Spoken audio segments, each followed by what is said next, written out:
I'm not a manager, so I don't know. Yet. Yeah, I'm not a manager yet. And it's, I'm not going to sit here and say what the best managers do and don't do, because I've not worked under. There's so many different managers do different ways. But I think man management, me as a player, if you can man manage me as a player, I mean, most players, you'll get the best out of them if you are honest with them. And I think the best man managers generally get the best out of a squad. If you can keep 18 players, 20 players relatively happy, then you've got so much more scope for success, because you've got everyone trying to pull in the same direction, and everyone sees, like this season for instance with us being successful,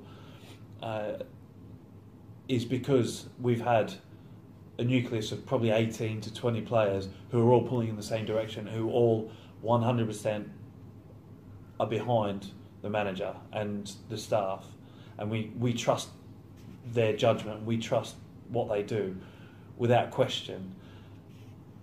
And I think if you can get that in a change room, then you've got so much ability, so much room, like say, for improvement, and there's really only one way you're going, and that's up. So we've been very fortunate that we've had that.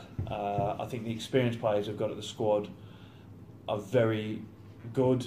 They obviously trust in the manager, so they breed confidence in the younger players, and it's just the snowball effect's gone the other way, and it's just gotten better and better and better, and that is a lot down to the manager being a good man manager. He speaks to you, and he's honest. He'll tell you if he doesn't like what he sees. But I think if everyone's honest with themselves, and if you've had a bad game and the manager says you've had a bad game, if you go home and are honest with yourself, you know that he's right. So then you can come in the next day and he won't hold a grudge. You'll be like, you understand what I'm saying? Yes.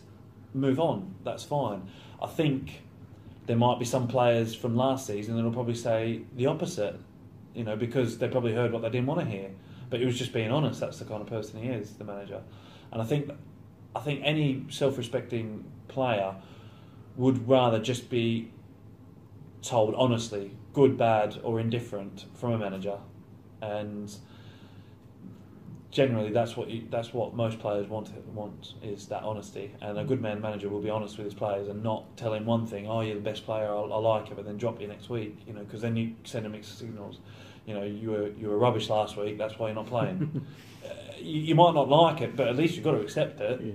And it's honest. You can't turn around and say, well, he's talking behind my back, because he's not. He's telling you in front of you. So when a manager does change, what's it like as a footballer?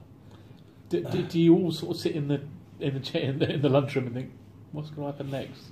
Well, it's gossip. To me, it's happened 3 times as a player, which ain't bad in 12 seasons. First time was Roy McFarlane got the sack from Chesterfield, and that was a shock. It was totally out of the blue. We were in League One, and we were hovering above the relegation zone. We weren't in the relegation zone, but we were hovering above it and flirting with danger. And I remember it clear as day. We sat in the change room, and we used to wait for meetings, but this day it was extra long, and I think it was about 3 o'clock in the end by the time the manager come in for our meeting, and he basically just walked in and he just said, quite emotional actually. He was quite choked up, and he just said, "Look, I've just had a meeting with the board, and I've officially been relieved of my duties. I'd like to thank you all for your effort and everything you've done this season and previous seasons that you've worked with me." He shook everyone's hand and he says, "I genuinely wish you all the best, and I'll be cheering you on, and I hope you stay up." We ended up getting relegated that season. We just couldn't do enough to stay up. But Lee had, he tried to bring confidence into the squad, and yeah, it was tough though. It was tough to lose that, and I think Looking back, maybe it might have been the wrong decision from the board. I don't know. Hindsight's a wonderful thing. The next one was quite weird. I'd just been signed on the 1st of January from Chesterfield to Bristol Rovers. Paul Buckle had just signed me. And then on the 3rd of January he got the sack. So I'd only been there 2 days. We played one game. And then Buckle got the sack. And then Sean North took over for, I think it was 2 or 3 games. And then Mark McGee come in.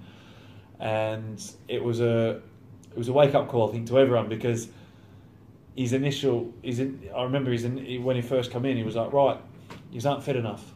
So I think we had a weekend off where we didn't have a game. So we had it was 12 days before our next game. We had a mini pre-season. He just ran us, got us fit. And to be fair to him, we went on a really good run. I think we started, I don't think we were I think we went about 10, 12 games unbeaten towards the end of the season, and we comfortably been it was 10th or 11th in League Two. So we ended up, it turned us right around. And his initial, a lot of managers will come in and say, you're just not fit enough, you need to get fitter, and they'll run you and try. I think subconsciously, I don't think it's a conscious decision, but a lot of players subconsciously think, right, I've got to impress the manager now, and they might give that little bit extra, which is disappointing to say and to hear, but I think that is generally the case.